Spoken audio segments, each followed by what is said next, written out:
This is Dr. Dean Elbe for MediaPharm, health information with a personal touch. Is your child one of 400,000 children born each year in North America that will receive a diagnosis of ADHD?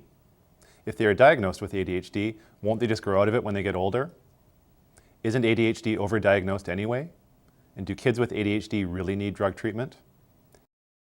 ADHD, or attention deficit hyperactivity disorder, is a common disorder and one that is characterized by constant fidgeting and activity, a lack of focus on schoolwork or after-school activities, impulsive behavior, and by what some just call the wiggles. Many parents like you are struggling with this diagnosis and the decision whether to treat their child with ADHD. You are not alone. I'm Carrie Sims, and I'm the mother of a child with ADHD. The guilt as a parent is huge. As parents, we felt like we were totally alone. We were the only ones that were going through this traumatic experience in our household. Parents are often tired and stressed from the challenges of managing a child with ADHD. You may be experiencing a range of emotions and worries about ADHD and its treatment. Some parents may feel like they haven't done a good enough job of parenting their child, or blame themselves for their child's condition. The impact of dealing with a child with ADHD can also take a toll on the parent's relationship. The truth is that ADHD is a very common condition, and about 8% of children meet criteria for ADHD. This amounts to 2 to 3 students in every classroom of 30 students.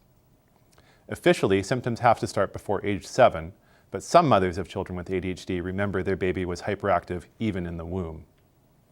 Even if no one in your family has ADHD, virtually every one of us deals with children and adults with ADHD on a daily basis.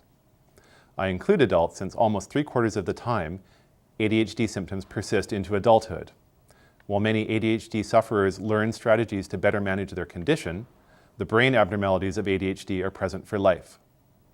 Many famous people in our society live with ADHD.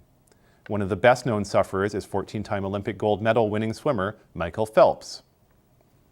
Michael originally started in a swimming program as an outlet for his hyperactivity, and he has excelled in this pursuit, winning 16 Olympic medals in all and shattering 37 world records.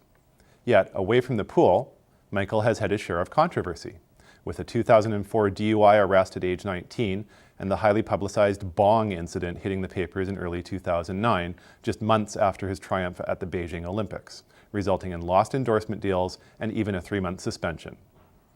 When viewed with knowledge of his condition, these incidents appear to be impulsive actions that one could consider almost typical of someone with untreated adult ADHD and of an individual trapped in the moment who was unable to, at the time, to see the bigger picture. In fact, rates of drug use, jail sentences, and car accidents are much higher among persons with ADHD than those without the disorder. Let's not forget that for people with ADHD, the news is not all bad. There are several benefits to having ADHD. Most sufferers have good creativity, a great sense of humor, and the ability to focus intensely on goals or projects that catch their interest. Many people with ADHD feel that they have a unique way of looking at the world that others just don't understand. These qualities may be part of the reason that so many famous athletes, authors, and actors with ADHD have achieved success.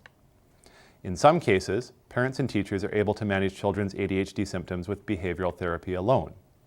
In fact, almost all doctors who treat children with ADHD will insist behavioral therapy is applied either before starting a medication or for ongoing use in addition to ADHD medications. If you are considering treatment for ADHD and are ready to learn more, tune into part 2 of this podcast, where I discuss why we can use the model of your local coffee shop to understand how treatments for ADHD work. This has been Dr. Dean Elbe for MediaPharm, health information with a personal touch.